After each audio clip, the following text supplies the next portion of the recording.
உத்தரப்பிரதேசத்தில் சாலைகள் பாதுகாப்பு கவுன்சில் கூட்டத்தை அம்மாநில முதல்வர் யோகி ஆதித்யநாத் கூட்டினார்.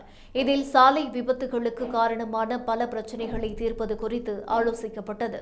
இதையடுத்து புதிய உத்தரவுகளை முதல்வர் யோகி ஆதித்யநாத் பிறப்பித்துள்ளார். அதில் முக்கியமாக மது விற்பனையில் பல மாற்றங்கள் வெளியாகியுள்ளன. அதில் மதுபானங்கள் தொடர்பான விளம்பரங்கள் மிகப்பெரிய பேனர்களில் வைக்கப்பட்டுள்ளன. இனி சிறிய அளவுகளில் வைக்கப்பட வேண்டும். தேசிய நெடுஞ்சாலைகளில் உள்ள மதுக்கடைகள் மற்றும் பார்களை அகற்ற வேண்டும். இந்த மாற்றங்கள் அனைத்தும் ஹோலி பண்டிகையான மார்ச் 13ஆம் தேதிக்கு முன்பாக செய்யப்பட வேண்டும் என்று தெரிவித்துள்ளார்.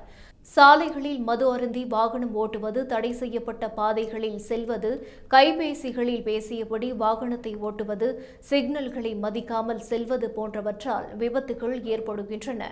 அதை தடுப்பதற்கான விழிப்புணர்வை பொதுமக்களிடம் ஏற்படுத்துவது அவசியம்.